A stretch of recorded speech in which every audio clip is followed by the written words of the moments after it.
Welcome to another episode of So You Can Grad School. You Can Grad School. We're still workshopping that, even though it's like episode 8. Episode 8, right? Kate? Yeah. Yeah. It's great, says Yeah, Kate. that's right.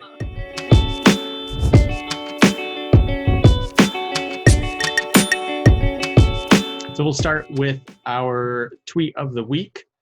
And I'm going to share my screen. This was one that Kate found, which I really like. So Kate, I'm going to have you. Why was this your tweet of the week? So I just saw it and it was like beautiful. I don't know, it's like really, I mean, it's cute, first of all, but I also like really enjoy that it really simplifies the problem with, like open science when it's not practiced, which is like, how are you going to make, so actually, and this is perfect because I actually just was a living example of this.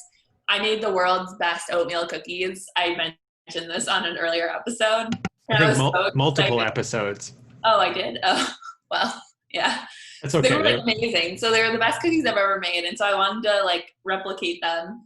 And so which ones reproduce and which ones replicate? I can never get them straight. Either way.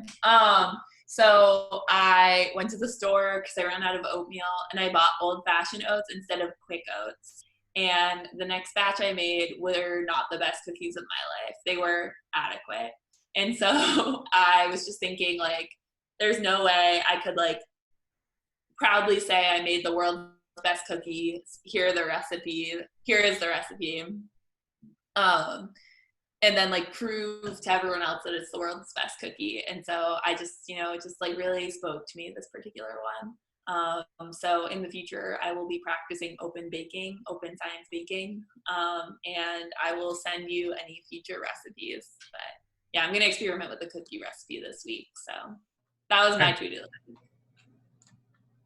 Yeah, I think that really sums up some of the things that we talked about in a past episode. But just this idea of being open in your science and being transparent. And I think that's where all of these R skills that you're developing can really come into play. My tweet of the week is not as much fun.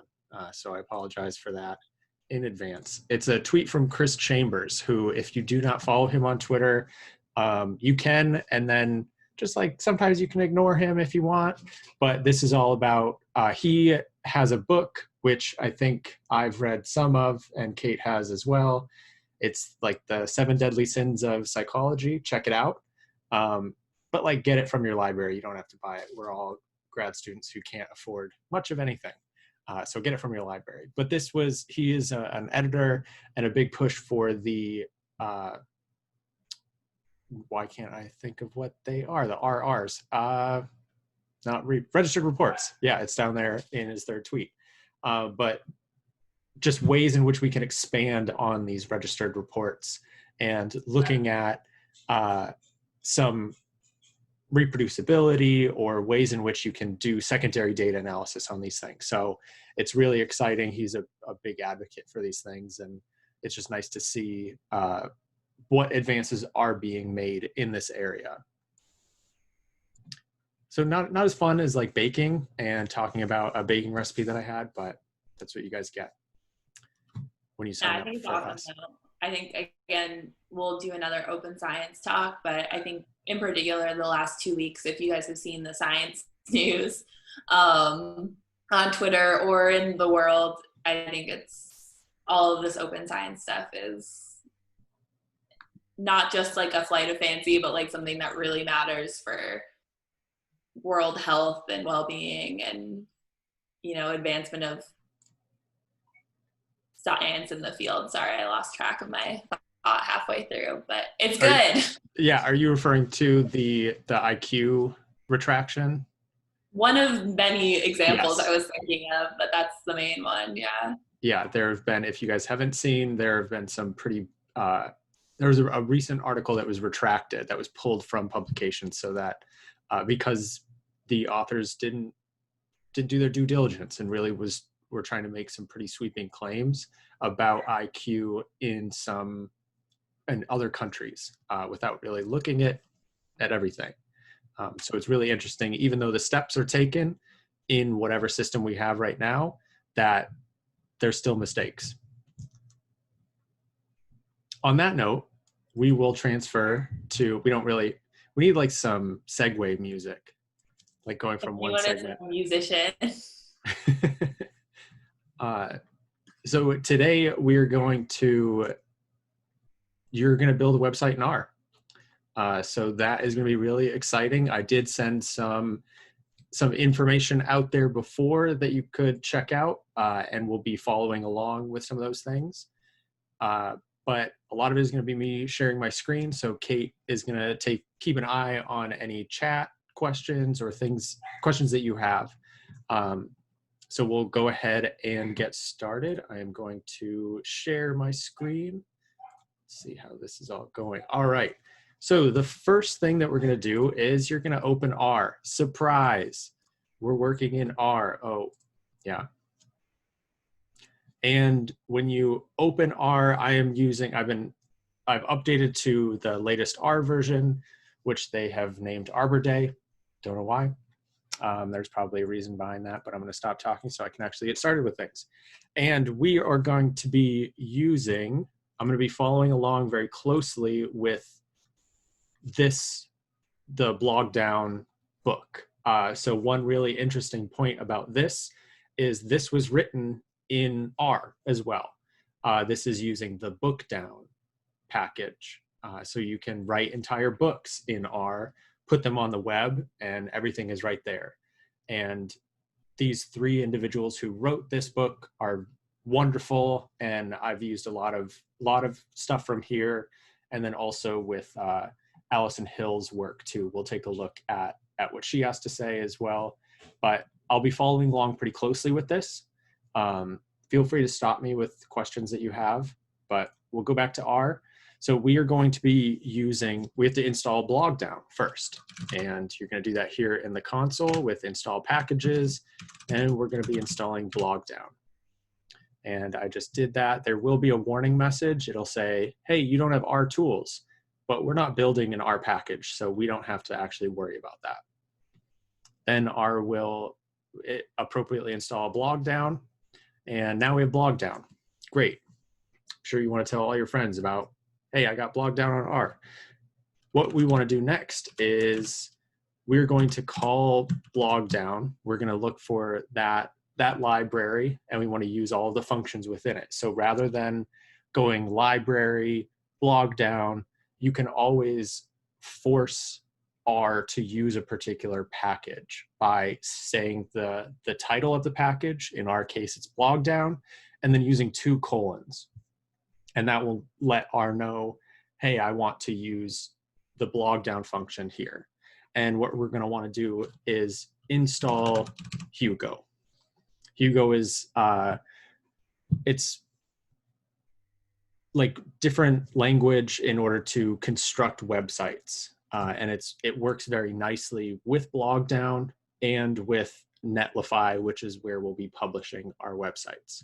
So all you have to do is install Hugo, keep everything the way it is. So you just have open and close parentheses, and it will go ahead and install some stuff. And then now you have Hugo.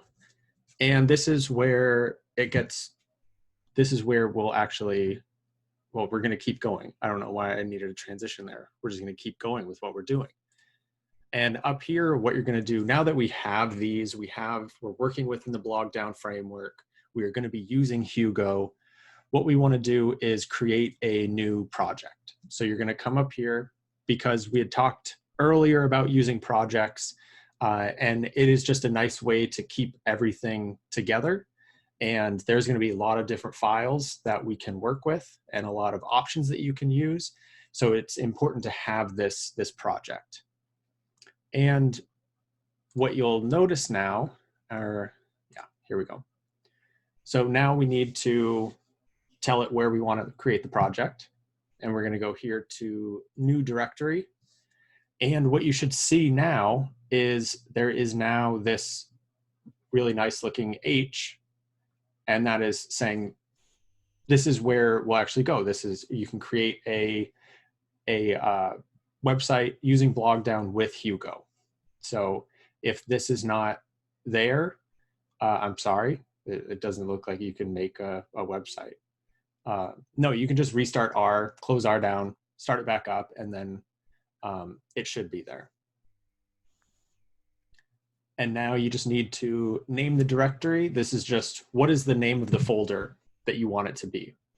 And it can be your name, it can just be website.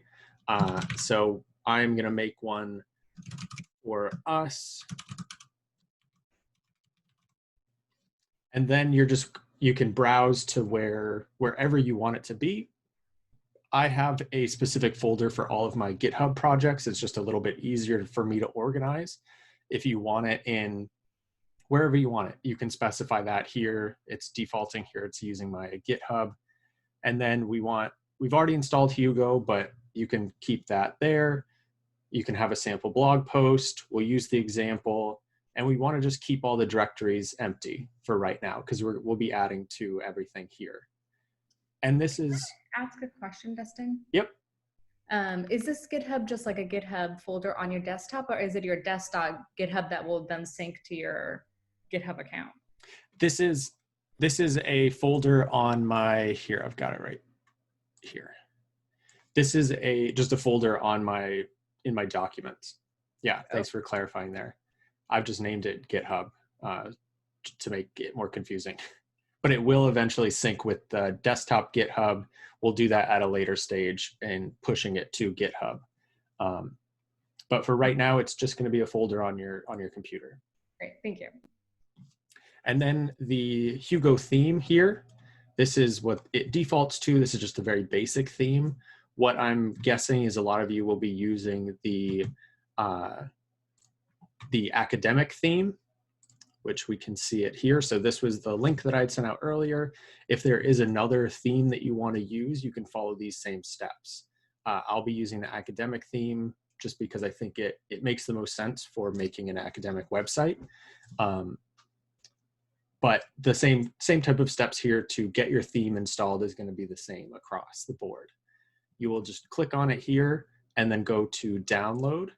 And this will actually bring you to the GitHub page where these live. So these are all of the files that are necessary for creating this academic website. And the only thing that you're going to need is up here. You're going to need the name of the individual. So basically this information right here, you need the name of whose repository is this, and then the name of this folder. So we can actually just copy that. It's also up here in the URL. We can copy that, go back to RStudio, and then let RStudio know what theme we want. And you can create it in a new session if you want. Since I don't have any projects open, it doesn't matter. It's not going to overwrite anything. And then you go here to create project. And then it will take a few minutes because it's pulling all that information down from GitHub and it's setting it all up locally on your computer. How's everybody doing? Nice, got some thumbs up. I like it. I also like making jokes and not hearing anything. That's not scary at all. I'll put in a laugh track. Good. Anyone having any problems?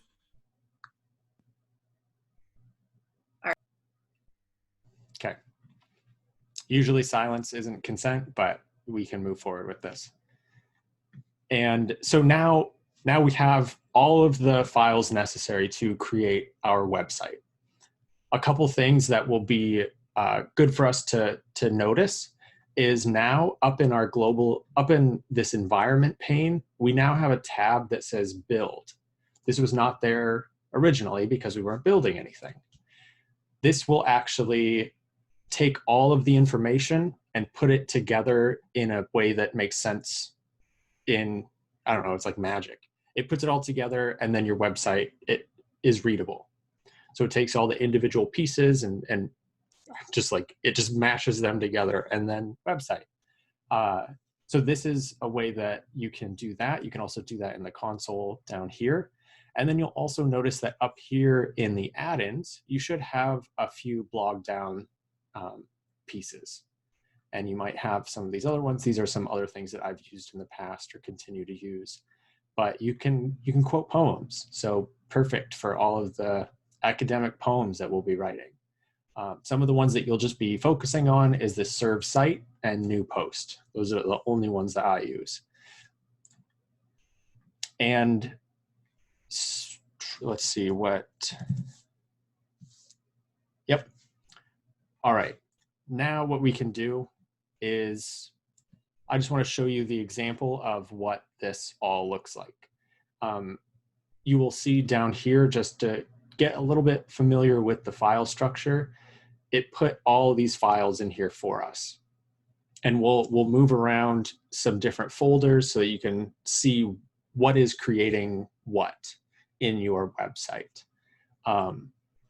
The one thing that you'll notice is there is not, well, why would you notice that?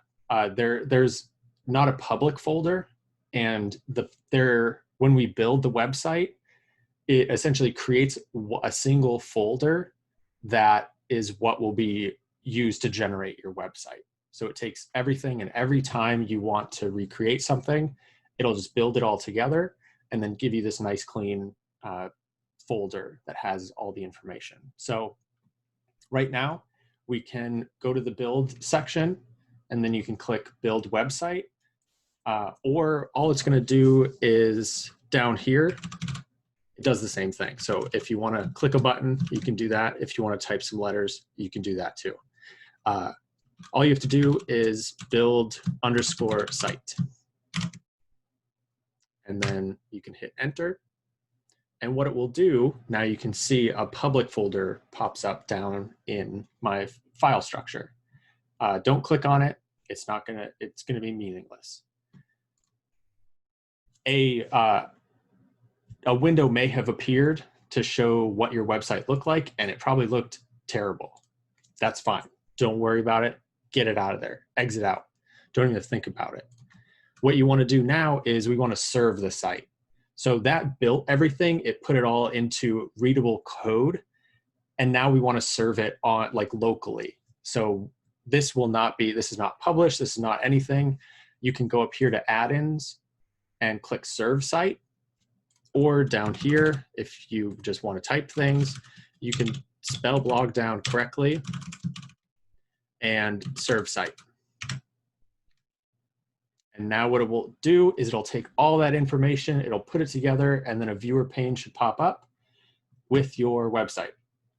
And then if you want to look at it like a normal person in a web browser, you can just click that little push out button, and you guys just made a website.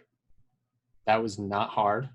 It is probably, your name is not Nelson Baghetti, and that's okay. We're going to change that.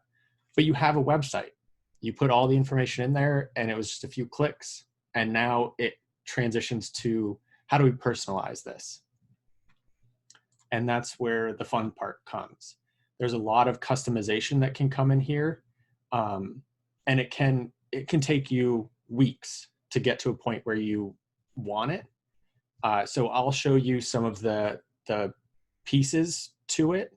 And then what's really great about R is it will update. So here, I'm going to keep this. I should have kept this up so that we can keep an eye on the things that change and how we change them. One of the first things that will always come up, or what came up for me and most likely came up for you, is this config.toml file. TOML stands for Tom's oversimplified something language. I don't understand it, but this is the structure to your website. So one of the things that I really like about the academic theme is it has all of its code is has extensive notes to it. And if you are confused about a particular thing, it usually has links or guides that can help you. And right here, you can see here on the title of your site. So the config file also lives right here, and you can go back to it. You can click on it, open it up, and adjust some things. And one of the first things that we'll adjust is the title of the site. And what you can see is if we go back, this is what appears on the tab. So if we go here and we change it to, or whatever you want it to appear, we save it, you will notice that the server down here will regenerate. And then if you look back here, you can refresh and it will change.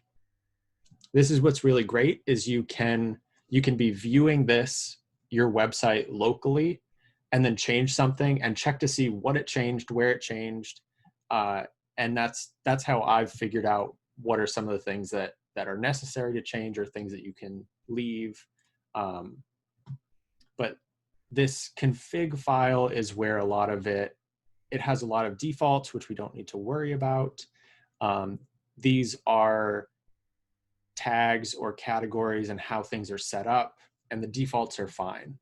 I haven't changed them on my site. If you want to look more into it, you can check the guide and really read into what all of these things are. The thing that I'll show you is, I'm sure you're looking at your website and you're like, I don't care about these banners. These banners are ridiculous. I don't need to promote them. They don't need more money. I'm sure they get tons of money from these advertisements. What you're going to want to do is you will look into the content folder. You don't need to be looking in a lot of different folders. They are, let's see, the public folder, like I said, will get regenerated every time. And if you change something in there and then serve your site again or build your site again, it's going to get written over. So you don't ever really need to touch your public folder. The themes folder is the default. If you want to get into like how a Markdown file is presented when you start a blog post, you can do that. That's all in the themes folder. Static is more for like images that you're not changing. Resources are for you, different layouts. So really the only things that you need to look at are in content. And if you look here, a lot of these are going to be different pages that you can navigate to on your website. So I'm going to pull this up and put it over on this side. And you can see that there is nope, just kidding. This is what I was talking about. So going into the home, a lot of these are labeled the way that you would expect them to be labeled. So let's first go to home. And the things that we're going to be deleting are the demo, which is this part down here. Oh, let's close that menu. This demo section, which you don't need, that's not going to be helpful for you. So we can get rid of that. And then also the hero file. This is that advertisement that appears up here at the top. And it's easiest to navigate within your RStudio. So you can just select those and click delete. And then it will not, because the public folder is still the same, you didn't change anything there, you can build your website again. So click that build website. And then it's going to give you like, hey, is this what you wanted? And you're going to say, no, get out of my face. And then you want to serve your site.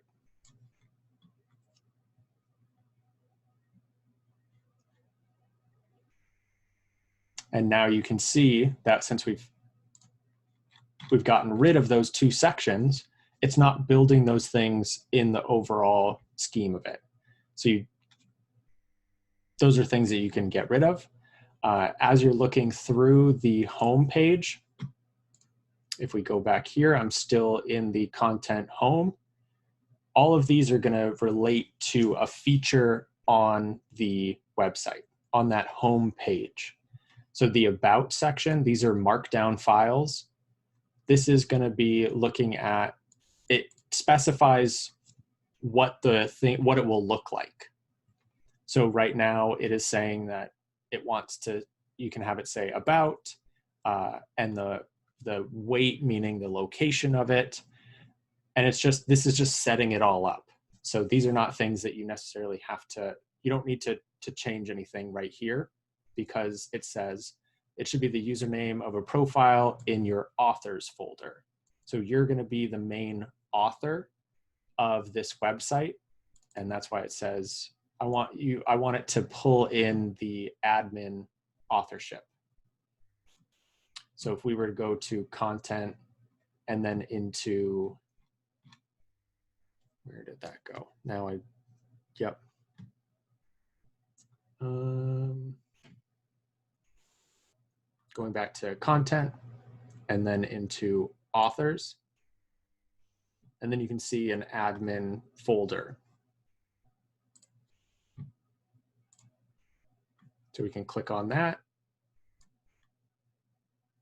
And then if you click on the index, this is basically the information that goes with this individual. So we are seeing that the bio is going to line up with this bio.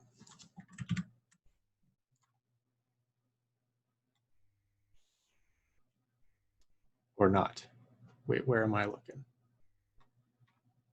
Yep, down here, sorry. This is the biography information. This is what you can update for yourself. You can also see here there are different, you can add your email if you'd like. You can add what organization you're at. You can add, so I'll update some of this stuff.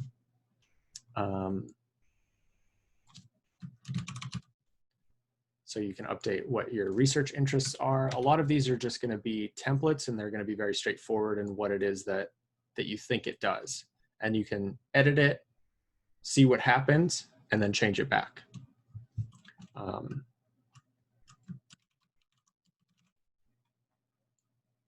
So organization, university.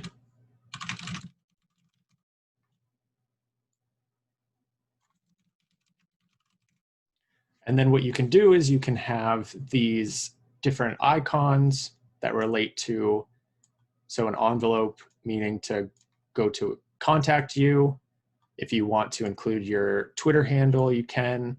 Maybe you have a Google Scholar page or your GitHub page, and that will all then be updated with these little icons right here.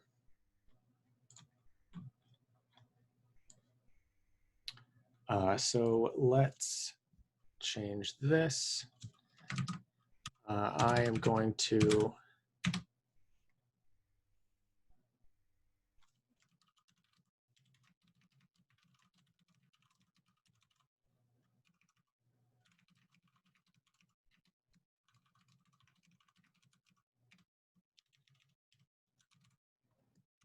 you can update your bio, and we will save it. Here is also the location of the picture that appears.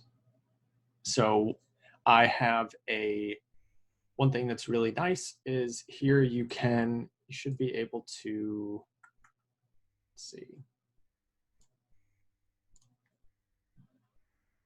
Go back here, you can right click, oh no, you're right. Under more, and show the folder in a new window. So then here is the avatar that appears, and I want to change it with a picture that I have. So I am going to go to my downloads, and it's easiest just to rename the avatar, rename the image that you're going to use as avatar. That way it will just override the image that you have. So I'm going to copy and paste that in here and replace that file. So you can see that some of the pieces did update with the things that were in the Markdown file. That was because those were easier. I did not have to build and look to a completely new image for it. So what we will want to do is just rebuild the site. And we can go ahead and do that again by clicking on Build Website or using the blog down.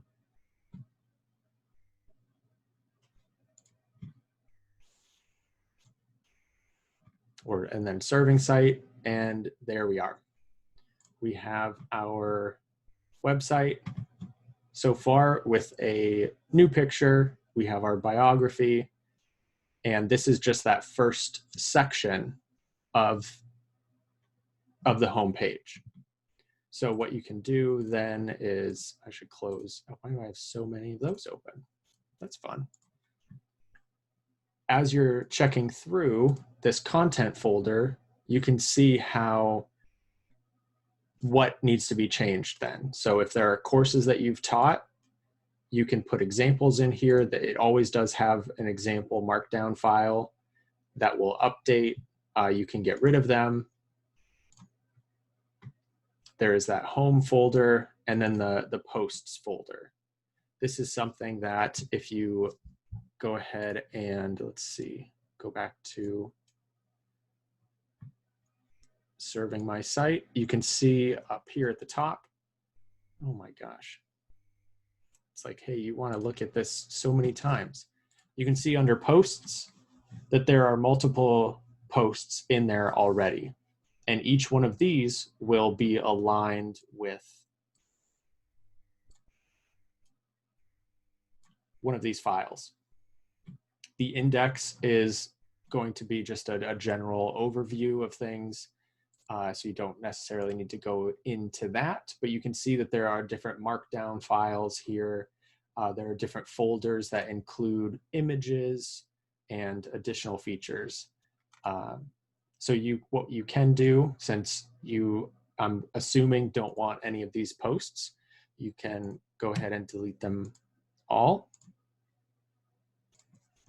If you'd like, you can keep them if you want. That's up to you. And then what we can do is over in the add-ins, you can create a new post. And so the post title can be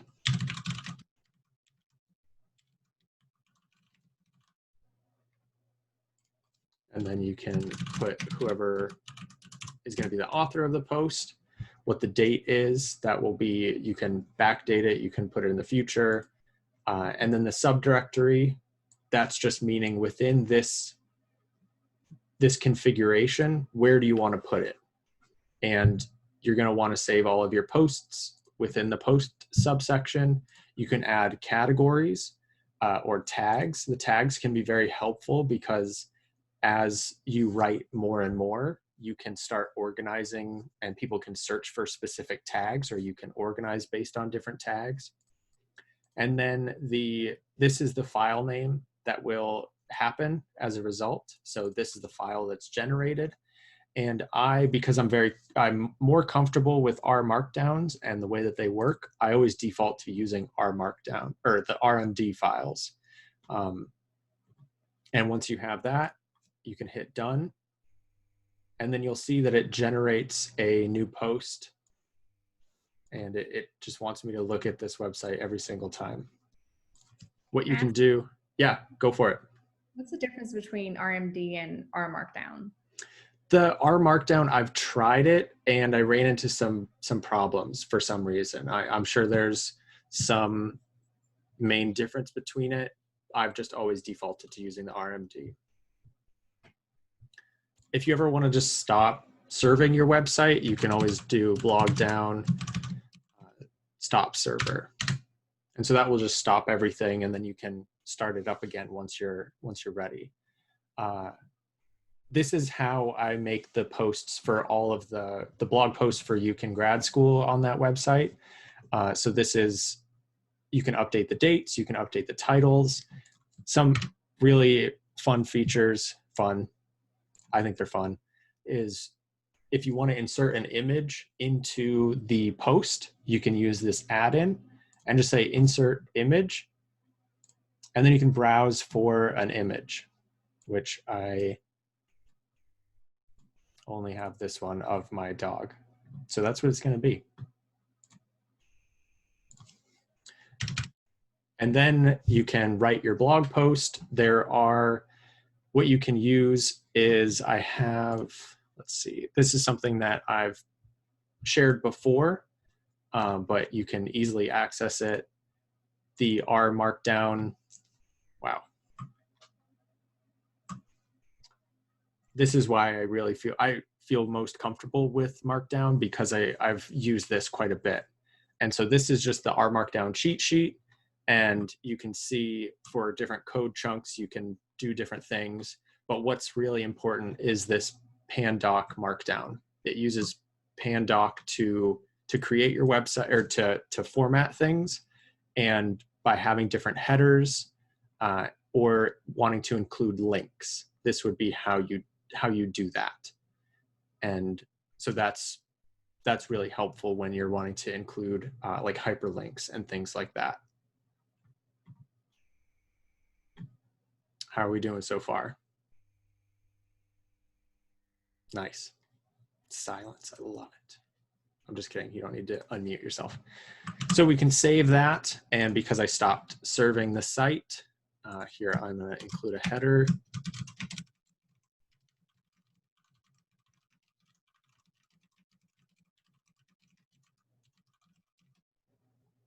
We can save that, and then we can do blog down. We want to serve the site.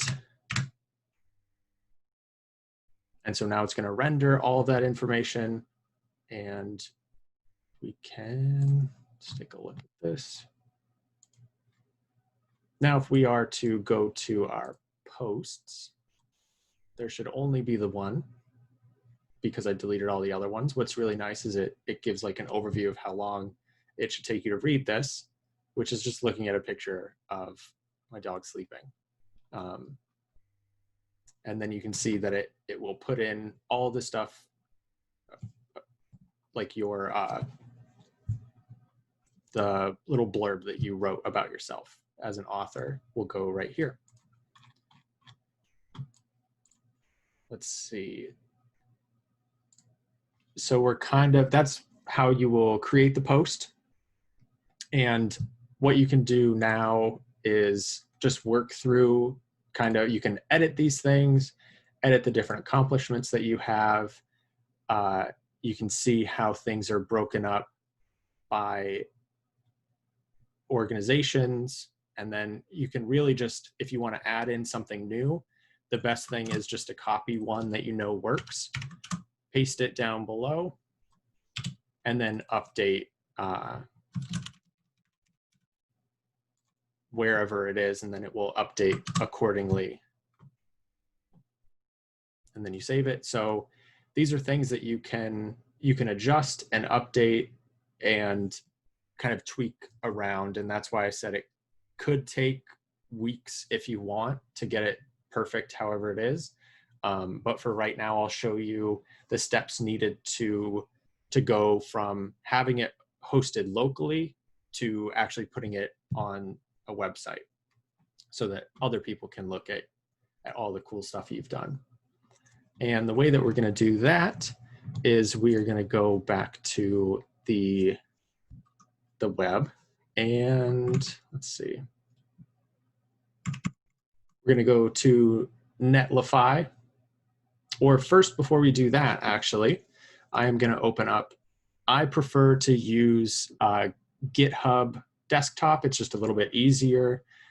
This is another, in the future, we'll definitely have a whole meeting on what GitHub is and how to use it. But basically, this is a version control where you will upload things to GitHub, and you can see, like, for example, I have been doing a project analyzing some things, and you can see all of the things in green are the new stuff that I've added. So it will go through your code, which is really nice because our Markdown is very compatible with this. And it will say, hey, this is what you had before, and this is what you have now. Is this what you want to commit and push to your GitHub? But since we are starting a whole new project, what you can do is you'll sign into the desktop site, and you will want to go over here, and you're going to be adding an existing or creating a new repository. I always mix these up for some reason, even though I've done it like 10, 15 times. Hey, it's Dustin here. I am here on the weekend because I realized that I did something wrong in the video that you're watching right now. So This is Weekend Dustin. I wear a hat, not because I just cut my hair and it kind of looks off, but so right now what I'm going to do is I'm going to show you what I should have done during that video. So we're going to take a look here at our desktop.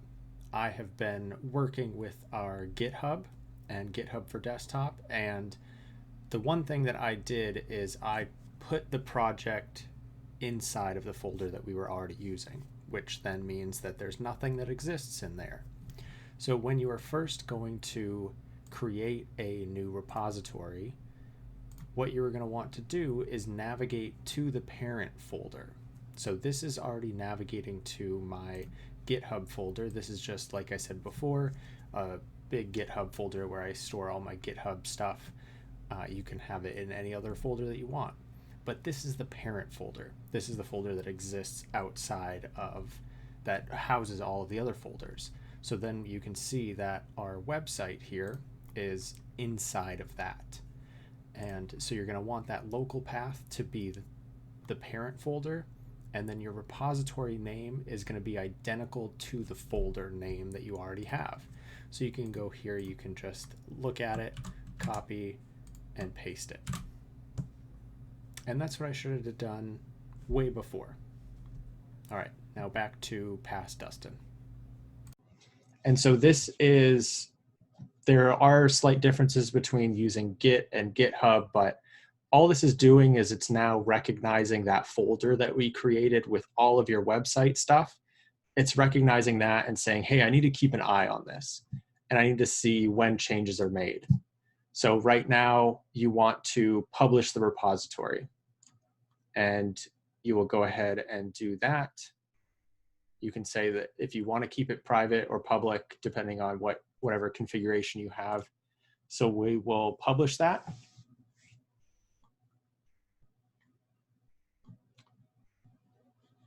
And now it exists on GitHub. So if we were to go back here and go to GitHub, you can see, let's see. Here it is.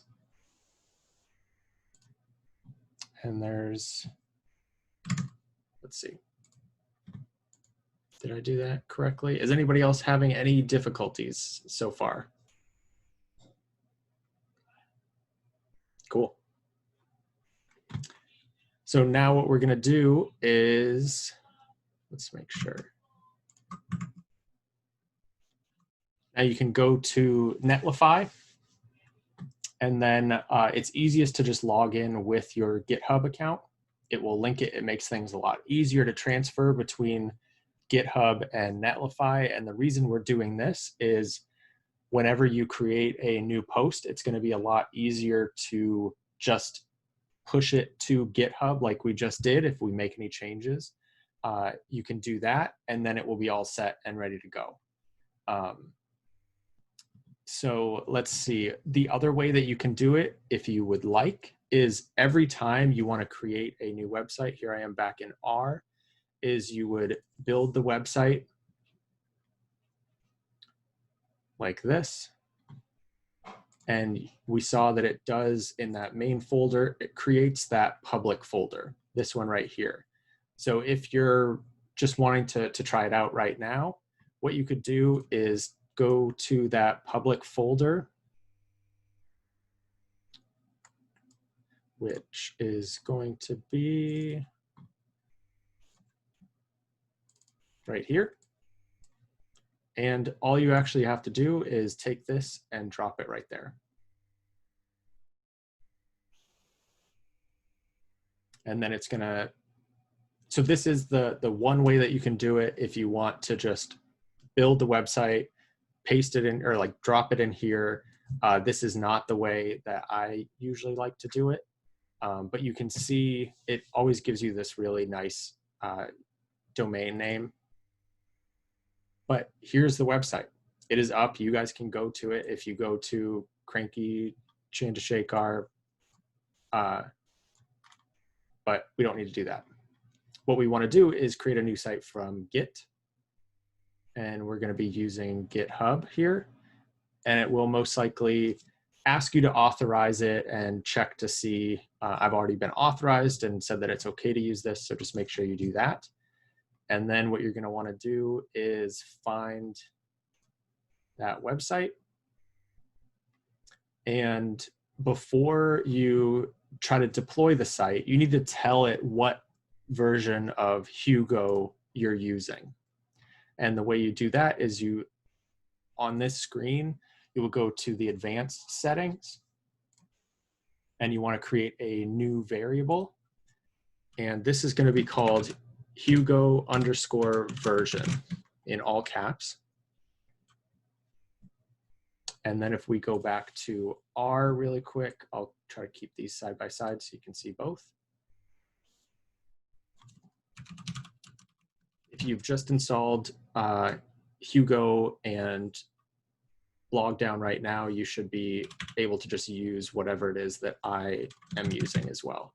But you can just use Markdown Hugo version, and then it will tell you.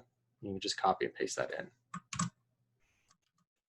So there have just been so many versions of Hugo. I think some of the stuff that Allison Hill and the Markdown team are using like 0.42 or 0.14 at some times. So this is just to let Netlify know what kind of version it should be looking at. And so now that you have that, you should be able to deploy it.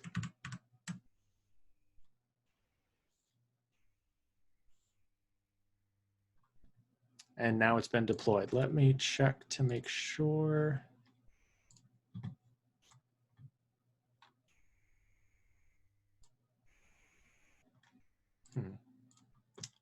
Let's see, maybe we need to go back to the website, and why is it not recognizing anything?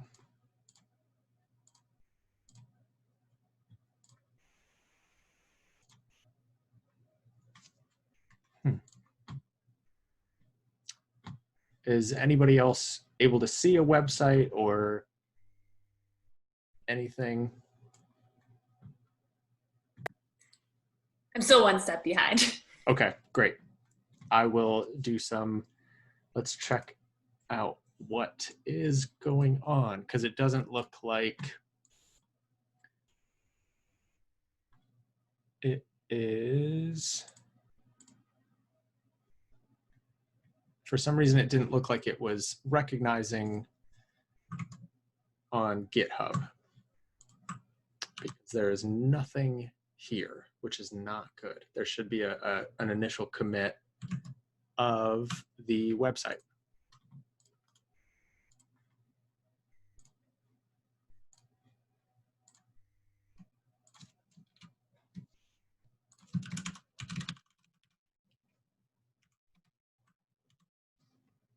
Let's see, I am just trying to update this. So usually I will just serve the site locally. You always have to say Markdown. That way I can just double check, make sure that everything is looking the way that it should when I serve it locally before trying to push it to GitHub. So there's where it updated. And let's see if,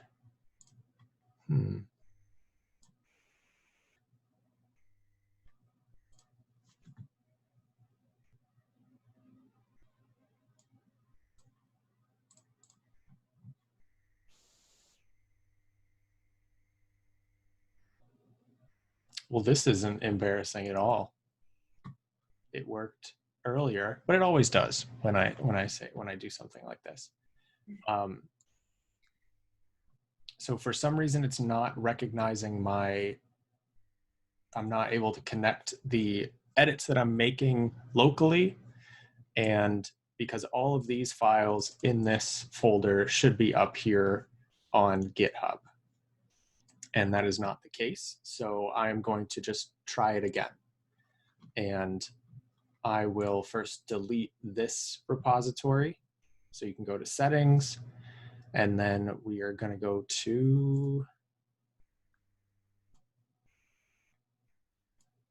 No, I think it's in options, and then there's like a danger zone at the bottom. Yeah.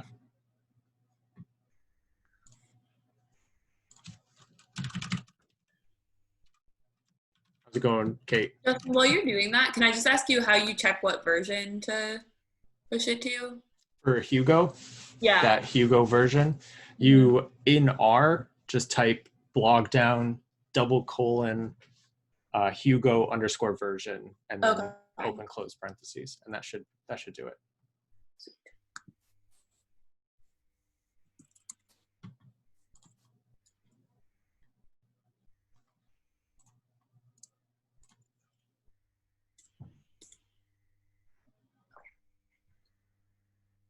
Oh, that's why.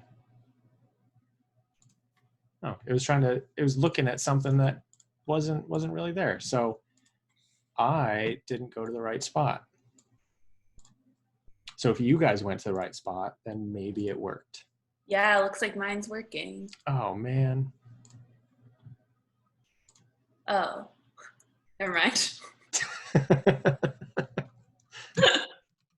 Overly confident. Yeah. Okay, let's make sure. There we go.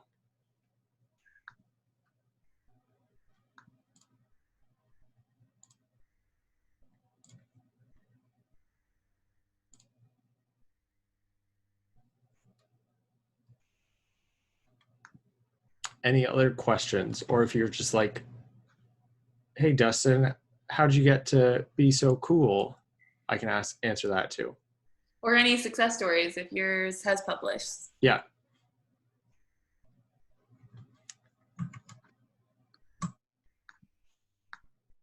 We'll also, since we have like just a few minutes left, so we'll keep troubleshooting Justin will keep troubleshooting as if I'm doing a lion's share of this. But we'll also have this up in a blog post. Mm-hmm. So created in R, just like this one. So if you're having trouble, if you're a few steps behind, then you can go back and follow them. So just so you're aware, this isn't the end. And we can also, we can have another tutorial. I'm volunteering Dustin already to do this again. That's fine. I will always talk about R and do stuff about R. Why is it not? Okay. Yeah, so what it should do is make you a beautiful website that you can update all the time, but it is not working. I can show you, yes, and if you have specific questions, please let me know. I can always answer those and talk about that more.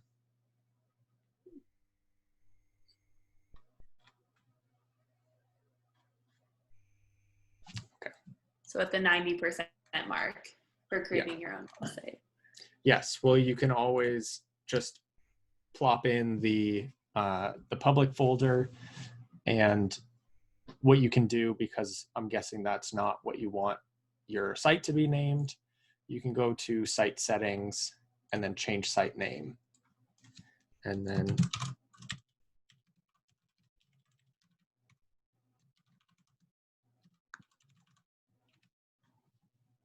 it will have the netlify.app as the URL, the ending of the URL. If you want to buy a domain name, go for it. They are actually pretty cheap, about like, I don't know, I haven't done it, but depending on the complexity that you want, it's about 10, 15 bucks a year. Yeah, I was actually looking at this. I was looking at various versions of my name, and it's like somewhere between like $3 and like $12. So it can be super reasonable, especially if you have a not super common name. Mm-hmm. Yeah. Yes. I actually bought my own domain. I don't have a website, but I just have it. Oh, cool. That's it. It's smart. I mean, you're covering your bases. Like, if people want to launch a fan site, they're going to have to find a new domain to go off of. Mm-hmm. Or if you've made enemies, same thing. If you're preaching the gospel of open science and people decide to come after you for your good work, you want to make sure that domain name is set. Yep. Yeah, that's what you want. So we could actually, if this makes sense to people as we're wrapping up, if we want to do next week, we could do another session of our website to build off of this. We could also like take a week off. If people either want to like talk about what their preference is right now, well, I could also just send out a quick survey if you want to think on it, or if you don't want to take yourself off mute.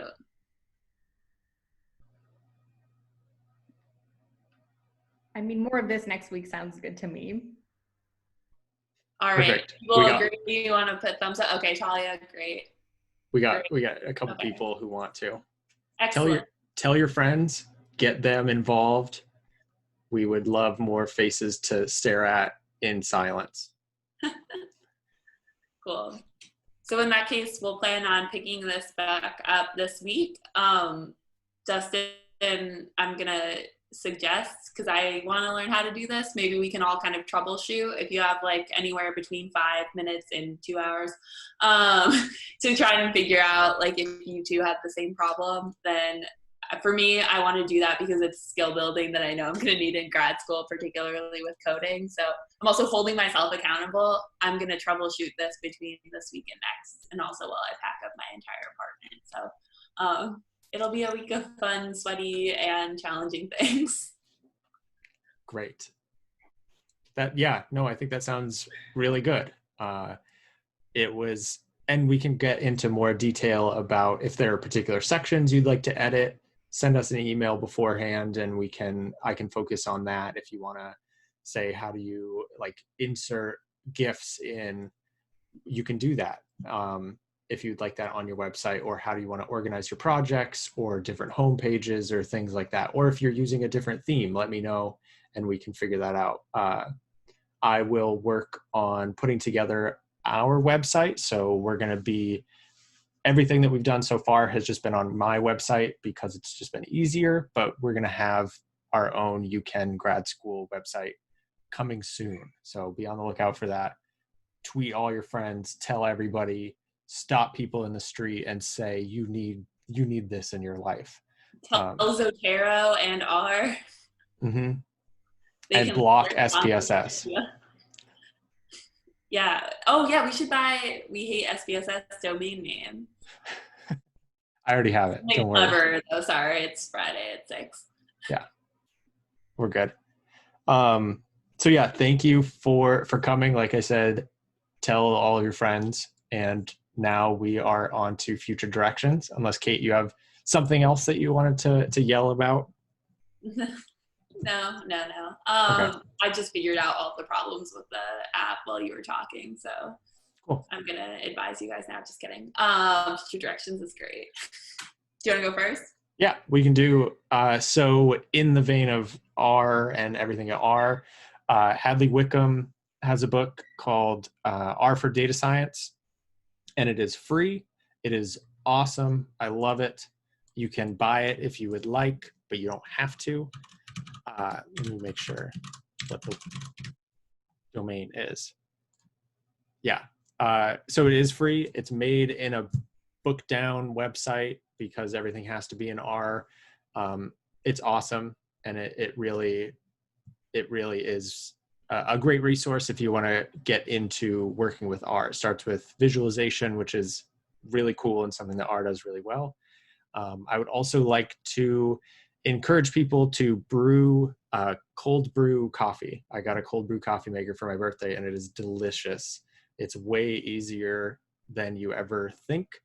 You just basically put all the grounds in, and you put all the water, and then you just wait.